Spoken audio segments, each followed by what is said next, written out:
Hello everybody, today we are doing expressive brush strokes and I'm taking what I learnt at lovely Jane Dwight's, I think I went to a workshop day of hers, what I took away from it. I can't claim to be a master of Chinese painting, that takes a whole lifetime and 5,000 years of development. But what I learned was how to use a brush expressively. Obviously they are using primarily Chinese brushes and I think you do need one of those to do it. What you need to do is get one good one. So this is a Chinese brush. It's got a bit more of a point than a Western round watercolor brush, and I thought, oh, you could do that with Western round watercolor brushes, but turns out no, you can't. So buy one good one, spend at least £10 on it, because if you get the cheap ones they fall to bits and the bristles aren't very nice. There's a whole history of different kind of brushes. You can get goat and pony and badger and good pig, and I'm not entirely sure what this is. It will say in Chinese what it is, but one good one is all you need, and it's always very useful to have in a watercolorist kit. I just want to mention a few things that are in this book. This book is great if you want to dabble in Chinese brush painting. It's Jane Dwight. It's spiral bound, and she's got many, and look, she signed it for me. She's got many exercises you can do, and it's just a lovely quick way of painting.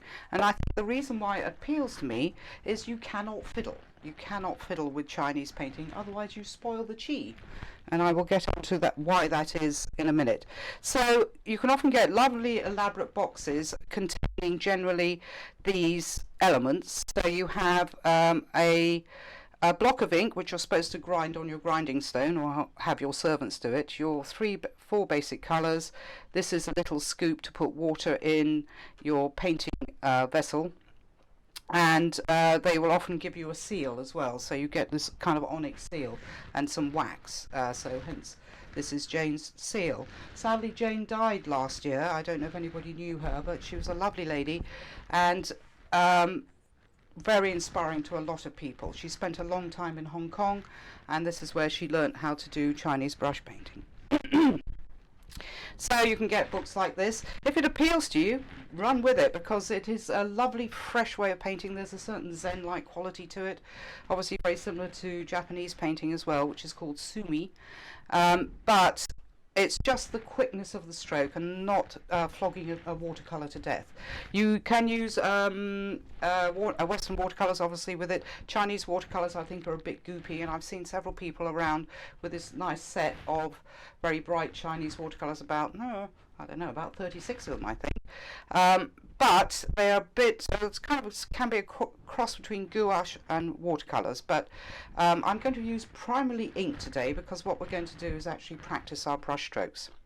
So this is called the Scholar's Table, and there are 4 treasures within that: the ink, the inkstone, the brushes, and what was the other one? The paper. So let's go on to the paper. So Chinese paper is very different.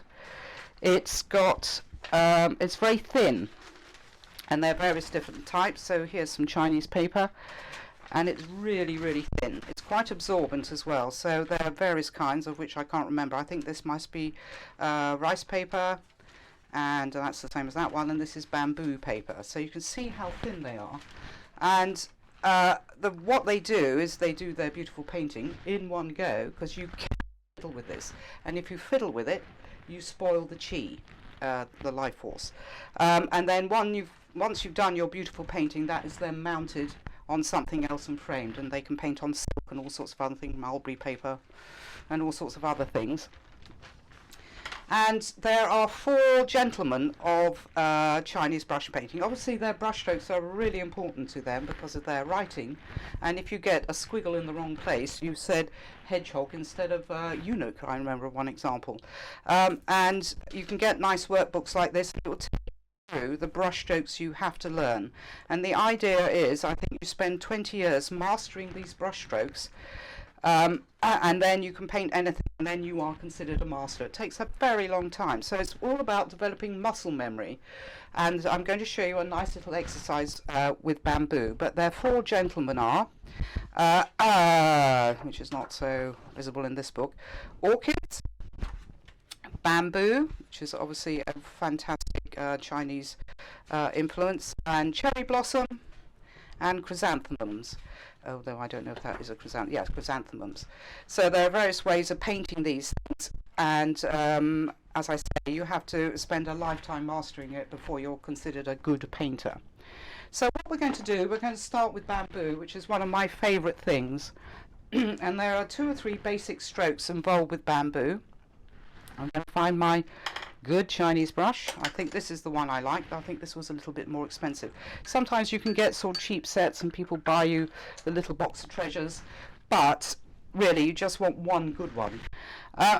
Just another thing about Chinese brushes, they have a loop at the top because you're supposed to hang them like that.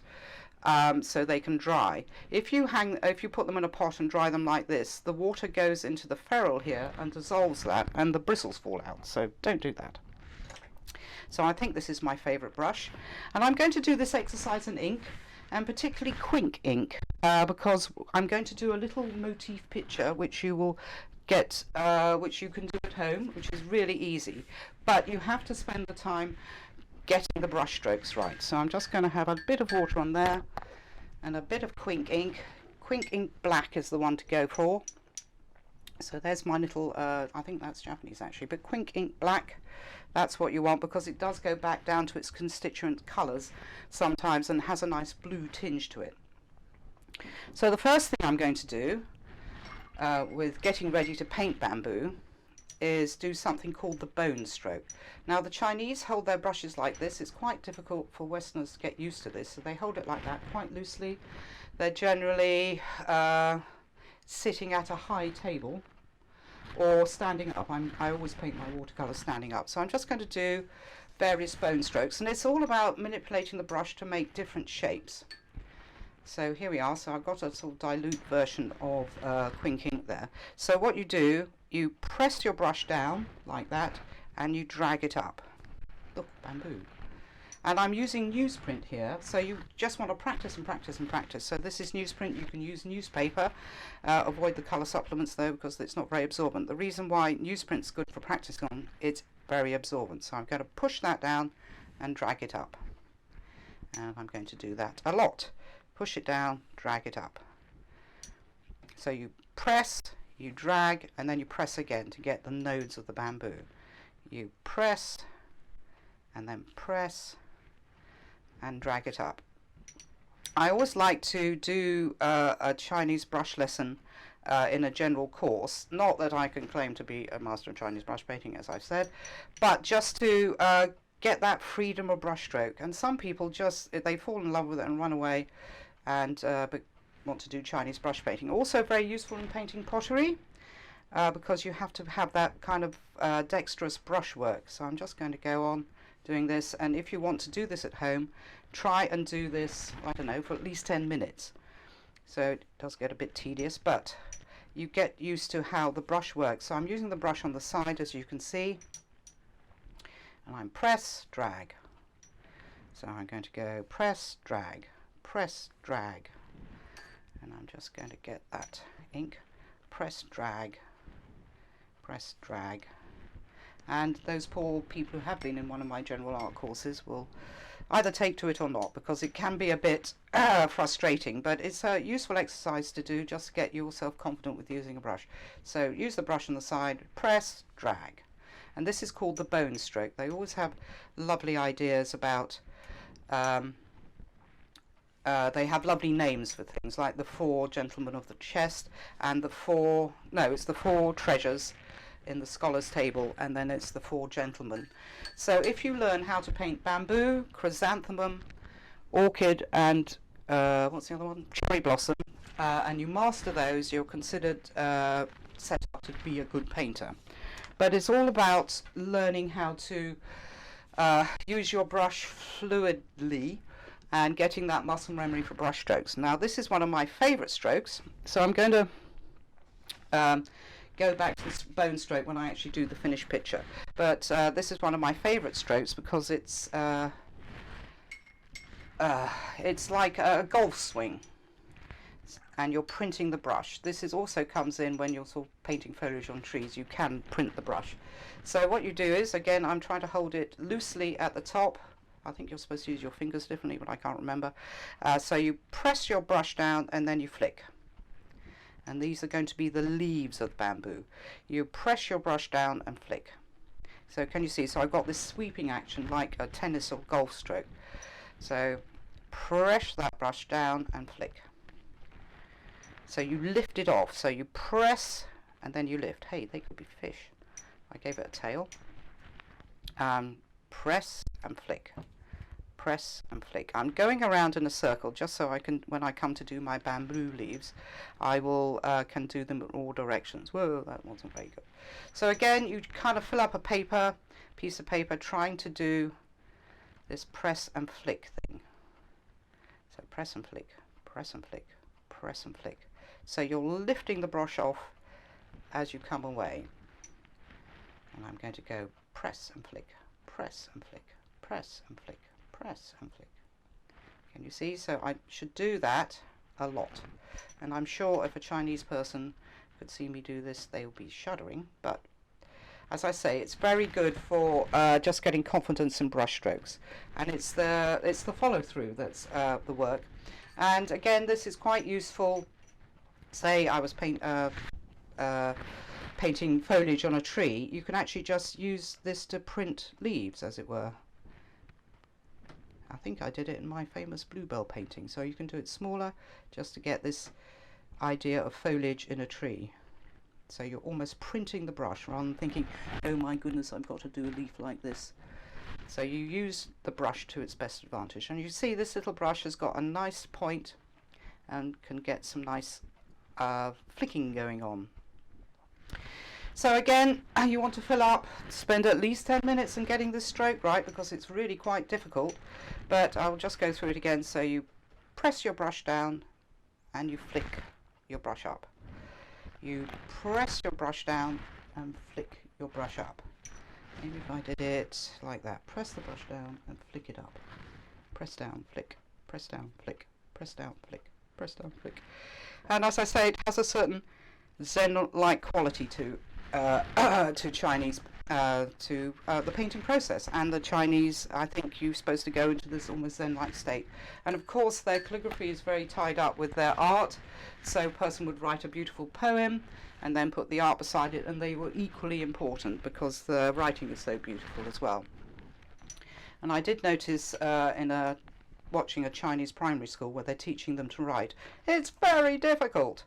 They have to learn 20,000 characters, and I think consequently, because they have this very good visual acuity, they're really, really good in observational drawing from a very early age. So I'm just having a bit of a flick, and you could use ink or you could use watercolour for this. So I'm just going to go on and have a happy flick. There we go. So I'm just going to do a nice little exercise. You can follow along if you want to try this, but I urge you to practice these strokes. That's the main thing, to practice those strokes. So I'm just going to put my newsprint away. And I'm just going to use ordinary cartridge paper. You don't want anything too textured. This is actually quite thick cartridge paper, but you don't want rough watercolour paper. I would think the hot press watercolour paper would do, but cartridge paper is fine. So I'm going to do this in Quink ink. I'm actually going to do a moonlit bamboo scene with Quink ink, and I'm going to use 3 different strengths of ink. So I'm going to start with my darkest ink first. So this is actually my Quink ink, and I'm going to put quite a lot on there, and I'm going to do the darkest first. Maybe I should do the pearliest first. Oh, I can't remember. Right, I'm going to use this piece of paper for and so I'm going to do 3 bamboo stems and with associated leaves. And I love doing this exercise. I really should take up painting pottery or something. So this is a nice way of working. I just want to get my brush cooperating. Always useful to have some kitchen towel around your person. So here's one, just so I can control the water on the brush. So I'm just going to have that there. and I'm going to use more or less, I'm going to try it somewhere. Where can I try it? I'll try it on that newsprint. So this is dark, so that is more or less straight quick ink, and I'm going to do my first bamboo stalk.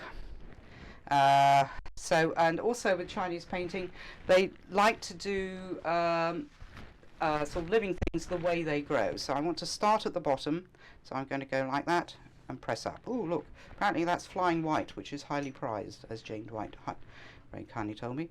And so you leave a little gap for your node in your bamboo, and I'm going up again. And I'm going to press and drag. And I should press that. Ah, I'm fiddling. Don't fiddle.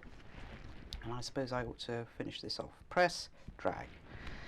And then there's quite an important stroke, although to a Western eye I don't suppose we'd notice, is actually the little node in between. This is really important, and I should have left a bigger gap. You do either an M. Can you see what I'm doing? Yes, an M or a W for the little nodes in between, or you go like this. But they are really important, apparently. So I'm just going to go like that.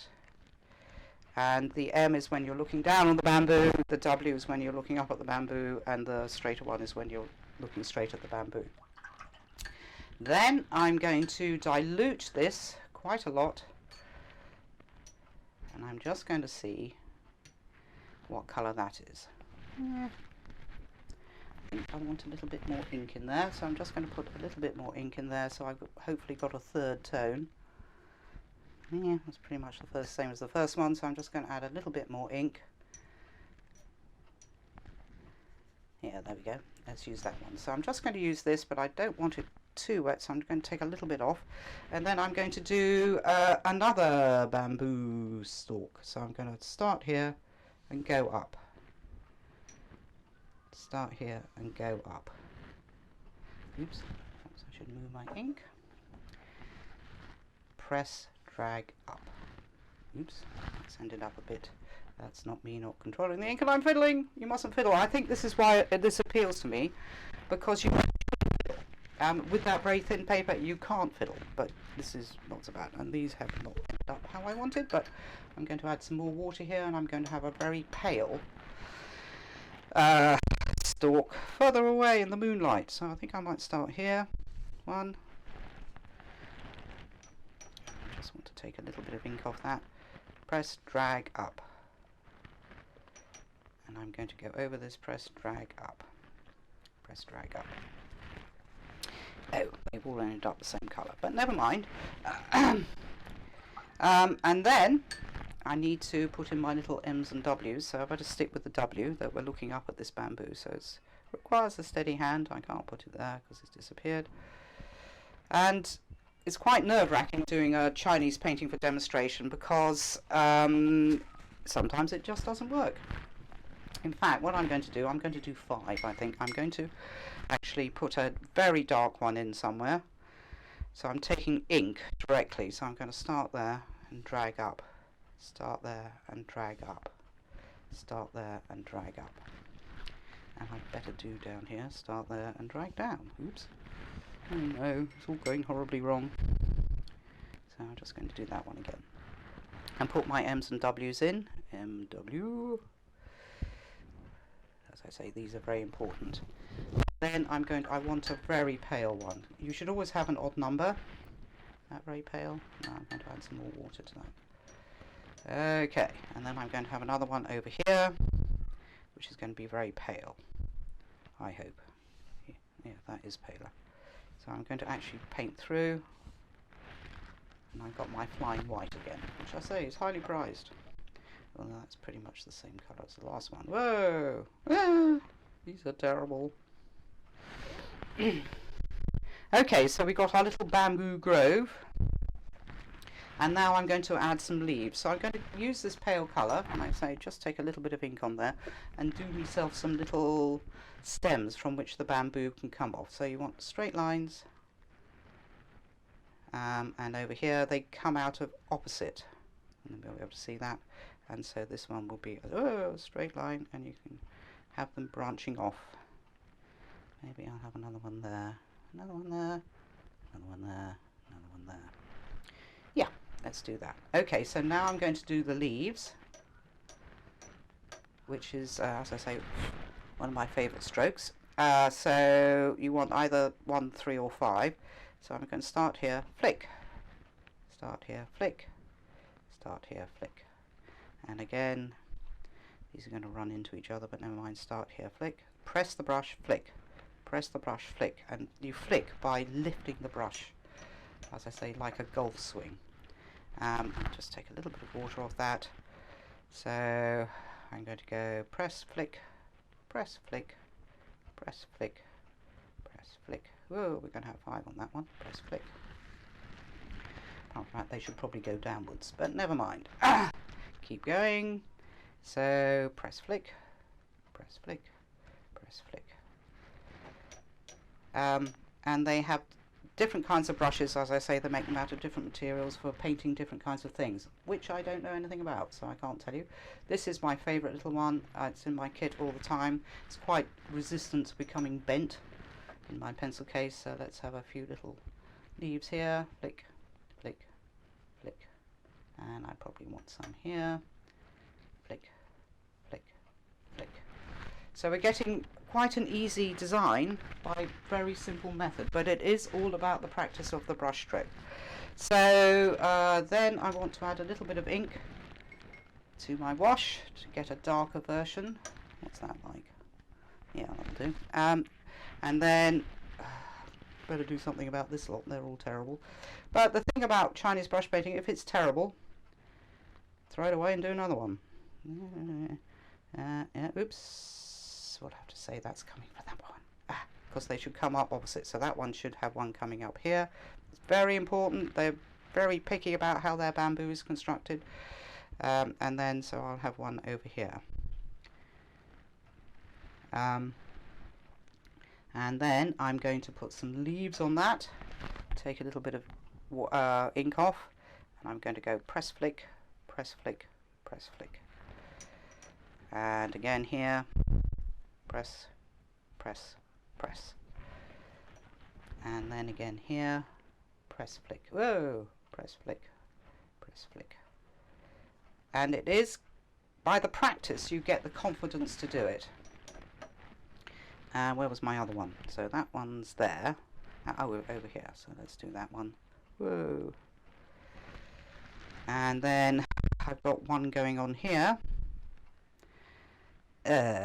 which maybe I'll take. No, I like my leaves. I'm going to take it this way, my little twigs, and press, flick, flick. I should have waited for that to dry, but never mind. And then I've got a slightly darker version. This is my first stalk. So I'm going from the lightest to the darkest. And again, I want a little tiny frond, whoa, coming out here. So I can put some leaves on that. And then I want one over here. Oops, that should be finer, but never mind. Let's just leave it at that. And then there'll be one down here. Which goes this way, and that way, and that way. Whoops, that should definitely be finer.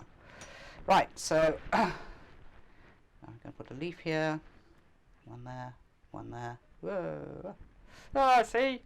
Can't spoil the chi. And there. Oops, and that's got too much ink on it, so press, flick, press, flick, press, flick. And where was I? One over here. Press, flick, press, flick, press, flick. I'm doing 3 mainly. And we're getting this nice little bamboo grove, I hope. And then I think I'm going to go directly in with the darker ink, because I think otherwise it's going to be quite messy. So again, I'm going to take this over here. And let's do press, flick, press, flick. Flick, so take my mind off those nasty stalks underneath. So that's 4, so I need a 5th. Yeah. And where am I? So that's that one. So this one's going off here to my practice area. And then over here, so that one's there, so this will go over here, and then I will press, flick, press, flick, press, flick. should have one over there, but never mind. So we'll call that our little bamboo grove, and you can get quite a nice effect quite simply by doing that. Now, here comes the funky bit. So I'm going to put a moon on it. If I could find my moon, which has disappeared. What I've done is actually put some Quink ink inside this little sprayer, and I'm looking for my moon template. I'm failing to find it. Where did you go? Alright, let's use this. And you can put a moon in here. Yeah, about there I think. And I'm just going to spray around it and sort of develop this kind of moon idea. So there we are, Misty Bamboo Grove in moonlight. Ta-da! So it's very effective, and it's quite a nice little exercise to do. And as I say, the most important thing that is practice. 10 minutes on each stroke, that's what you should do. Right, I'm going to leave the bamboo alone for a minute, and then I'm going to move on to the orchid, because this orchid stroke is also very useful. I'll just show you a couple of things, what I have done. So, this is the chrysanthemum, which I'm not very good at, but I will show you that in a minute. So it's practice, practice, practice, and I think when I did it with Jane White, we did at least three large newsprints, you know, A1 I think they are, practicing these strokes. And then the orchid, we're going to do something simple like that, and we're going to practice this nice sweeping stroke. And in fact, because it's a kind of bigger stroke, I'm going to use this bit of paper here. And again, I'm just going to use my favourite Chinese brush, which is this one, and I'm just going to mix myself up an ink wash of the Quink ink, like that, and then off we go. So this stroke is lovely. It's all about differential pressure. So when they suggest you start Chinese brush painting, you just paint a line. So I'm just, again, trying to control the water on my brush. I don't want it to be too much. You just paint a line, and you just vary the pressure. So paint, paint, paint, paint, lift, lift, lift, lift. And let's be lighter with my touch. Squash, lift, squash, lift, squash, lift, squash, lift. And you can use that kind of idea to paint a very nice orchid leaf. So this is actually going to be my practice sheet of painting an orchid. So first one I'm going to try is just to, so I'm going to start here, and I'm going to press, and then I'm going to lift, and then I'm going to press. So you get this lovely expressive line. And maybe I'll pretend that this is an orchid, so I'm going to press, I'm going to lift, I'm going to press. And again, press, lift, press, lift, and then, so again, taking it from where it's growing, so I'm going to go like that, press, lift, press, whoa, a bit snaky. And then you just do this for 10 minutes as well. So you can just take a piece of newsprint or newspaper and just have a good old practice. So I'm going to press and lift, and I'm going to press and lift and press, press and lift, press, press and lift and press, press and lift and press. Oops, no, that's not working. I'm getting too cocky. And it did take a whole day to really get anything good out of these things. So, so push down, lift, lift. And again, so I'm holding the brush upright. Push down, lift, push down, lift. Push down, lift, push down, lift. And then you want to be able to vary them a bit. So maybe I will start doing them upright. So curve round, lift, press, lift. Push down, lift, press, lift. Push down, lift, press, lift. And then I want to vary these a bit. What else do I want? Well, I'm going this way. So if I press, lift, press. Press, lift, press. Wow, we're getting wind through the grass here. Press, lift, press. As I say, you don't have to become a devotee of brush painting, but it's a nice thing to do, and it will give you confidence with your brush strokes, and you'll be able to paint an orchid really easily. Whoops, that's a bit rubbish. So let's concentrate again. Press, lift, press, lift. And let's do another one. Press, lift, press, lift, press. And you just do this a lot. And as I say, it's quite a nice Zen exercise to do.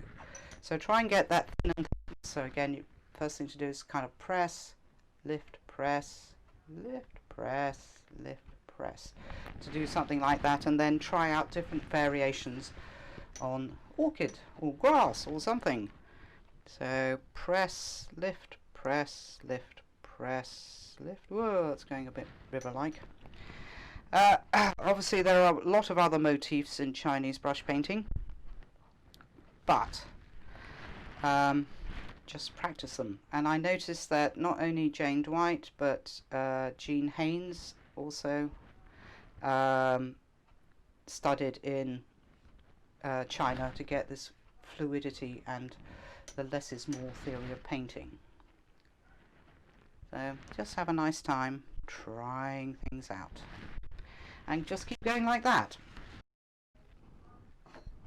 So now I'm going to actually paint my orchid, and I'm going to keep it simple, but I am going to use a reference which is actually from Jane Dwight's book. She starts out with Four Gentlemen. I love the terminology they use. So this is her chrysanthemum, but this is her orchid. So I'm just going to do this in ink, and then I might do one in colour, because of course you can do it in colour. So it's a nice simple orchid, not the blousy ones we have now. I can't remember what they're called, the ones we have all over the place now. So I'm just going to make up a nice ink wash, so a bit of quick ink and some water.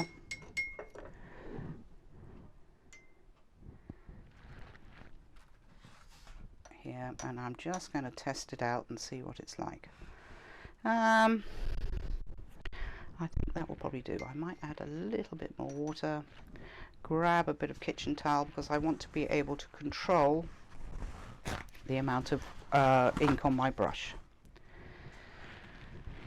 Okay, so I'm going to try, or maybe I'll do that one. Let's do that one, it's nice. No, I'm going to do that one, I think. It's just a question of getting to know your brush strokes. So here, it's getting to know this press lift brush stroke, and then here, this little orchid is just these little, almost like the bamboo stroke, but smaller. So, where can I put this? So I think I want that just there. And I'm going to start painting the orchid. And this is where it's difficult, because I only ever do this once a year. I really should do it every day if I want to get good. So I'm just going to curve round and do that big. So I'm pressing, I'm lifting, I'm pressing, and I'm lifting.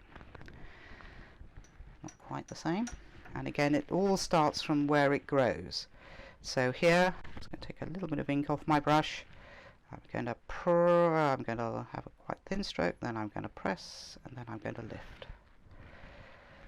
And you just have to go with it. If it's gone wrong, you cannot go back and fiddle. This is why you should be able to do it quickly, and when it's gone wrong, just do another one. And then I've got a nice, oops, just take a bit of ink off my brush, a nice ordinary one. So I'm pressing, and then I'm going to lift. And then here, I'm pressing, and I'm going to lift. And you need at least 5, so I'm pressing, and then I'm going to lift. Let's have a few more, why not? And it has a funny little root as well. Of course, they have aerial roots, don't they? So you have little roots coming off, which I don't think I've done very well. And let's have one more.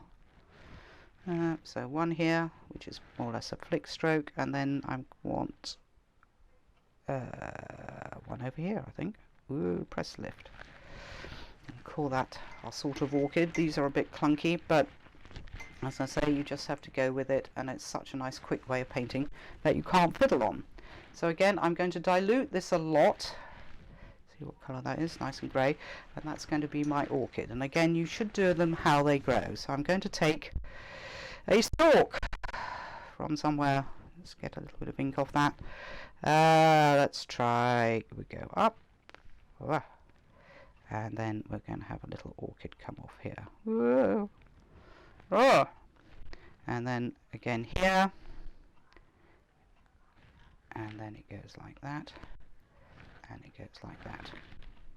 Right, and then I'm going to go quite pale for my orchids. So for the orchid stroke, I'm going to follow her instructions. So I'm going to almost print the brush and come down. Oh, no, I'm flicking it too much. So let's practice that. And then we have two here. And then one here. I thought they were asymmetrical, and probably one down here. So let's put some orchids on our orchid. So we got one there. Ah! Too much. One here. You'll have to forgive me. And one here. And then we're going to have one here. I don't want to be quite so flicky. And again, as I say, this takes practice. Yeah. And then over here, oh, look, a bud. So we'll call that a bud. And call that a bud. And then we got this one. Too much. And that one. And that one. And then they have little dark centers. So I'm just going to use a little bit of stronger ink. And maybe put little dark centers. Persuade me that they are really orchids. Okay. I've done better orchids in my life. But you get the idea. Practice, practice, practice. Practice those lovely smooth brush strokes. Okay, I just wanted to show you a couple of other things which are quite useful to know and come up in different kinds of art, in fact. Which is something called colour loading. I've seen this actually used in barge painting, of all things, because again, it's that very quick way of painting. And you want two different colours on your brush. So in fact, I'm going to first try and do a colour loaded bamboo stalk. So I'm just mixing up here. So I've got sap green. I want a good puddle of wash in sap green, or maybe a bit of the darker green as well. So I think we'll put it in there. So nice dark green, as you can see. And then yellow as well. So I'm going to actually fill my brush with yellow, and then I'm going to just take a little bit of yellow off, and then I'm going to pick up on the tip the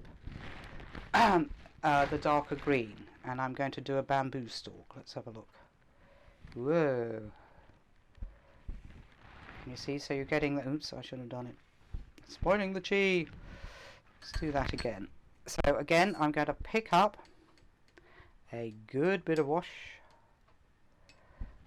take a little bit off, and I'm going to pick up this dark green on the end of my brush. I don't know if you can see, so it's darker at the end. So again, I'm going to start down here.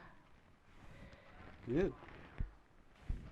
Whoops, flying right, which apparently is very good. That's rather a bent bit of bamboo. And then I'm going to do it again. So let's get that green going again. So nice dark green. And do it with the yellow. So fill the brush with yellow. I'm just going to take a little bit off. I'm going to get the tip dark green. And I'm going to do it again. So here we go. Down, up, press down, up. Press down, up. And you can see you get quite a nice effect with that, and I can't resist it because I love doing me bamboo leaves. I'm going to put some bamboo leaves, which you would not colour load for, I don't think. Well, I should do this, shouldn't I? My M's and my W's. Do an M this time. As I say, these are very important, but I'm not very good at them. There we go. And then so we can do a frond. Nice delicate things, and then press, press, press, press and lift, press and lift. And again, over here, press, press, press. And then we could have one from here. Press, press, press, lift, lift. Oh, sorry, it should be press and lift on each one. So you can see you can get quite a nice effect. Good for doing cards and things with not very much time. But again, it's that practice to understand how those brush strokes work. Another nice thing to do, although I've completely forgotten how to do them, is a kind of peony effect. So I'll move that over a bit. And again, so I've got a nice red yellow palette here, so I've got a nice bit of yellow paint here. And I'm going to pick up a bit of red on the end. And I can't remember how to do this, but it's the way of doing petals. So you press it down and then you go in a circle, sort of. No, obviously I can't remember how to do it, but never mind.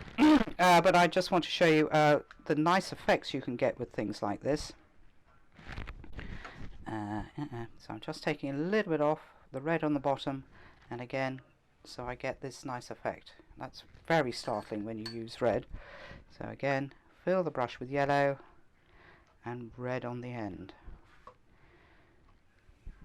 And as I say, I'm pretty sure this is called colour loading, and I'm pretty sure this is also features in Chinese brush painting. Because that's all wet, it's all doing all sorts of interesting things. I wonder what happens when you do a petal. Let's have a look. So I'm just going to pick up the end there. Whoa. Hey, birds of paradise. Flowers. And it's just, again, giving yourself permission to play and figuring out what your the brush strokes and getting that muscle memory going. There's another nice little stroke, and they call them such lovely things. One's called a nail stroke, which is quite useful. Eek. Let's get some of these washes going. Some red on the go. I can remember. So if you're doing a chrysanthemum, for instance, one of those rather flouncy ones, you go dot, dot, dot, dot, dot, dot. So that's the middle of your chrysanthemums. And then you do this kind of tick. So you go down, you press, and then you flick. Press, flick, press, flick, press, flick, press, flick, press, flick, press, flick. And you should get something like a chrysanthemum. One of those flouncy ones, I should say. And then if I do colour loading, sorry, I'm just experimenting now. So press, flick, press, flick, press, flick, press, flick. There. As you can see, I'm very out of practice. This is something you really have to practice, and I'm very out of practice. But I always remember the bamboo. I just want to show you a couple of things that I actually did in Jane Dwight's class, which was lovely to do. So you have, so this is a Quink Ink moonscape with bamboo, which is much better than the one I actually did. So you start out with this pale wash, and do your pale one, your furthest away one, and then you have a medium wash, and then you do that one, and then you have your more or less pure ink, and then you do that one, and then again I sprayed a little moon there, and you can put the moon any way you like, really. It's really good fun to do, and I just love doing that one. This is one, I think it's that way up. Again, this is actually on Chinese paper, and this is when I did it, she was very kind and said, this is flying white, highly prized. So there we go. And you can see, can you see how absorbent the paper is? This is the thing about Chinese paper. It's very absorbent. I don't think it's got much size on it. So you can see how the brush strokes, the ink or the paint spreads. So you have to control the water on your paint, really. And then this was after 6 hours of practicing, so which I haven't got a chance to do again. And again, so this is colour loaded chrysanthemums, and we were taught how to do chrysanthemum leaves, but you can see how satisfying it is, and it's so lovely to do, but you have to put in the practice. It's like learning a piano or something. But I hope I've given you a couple of projects you can try out, and of course there are oodles of videos on the internet telling you how to do it properly, but I highly recommend just practicing those brush strokes, particularly the orchid and the bamboo leaf. I think those are very, very useful brush strokes. Okay, well, thank you all.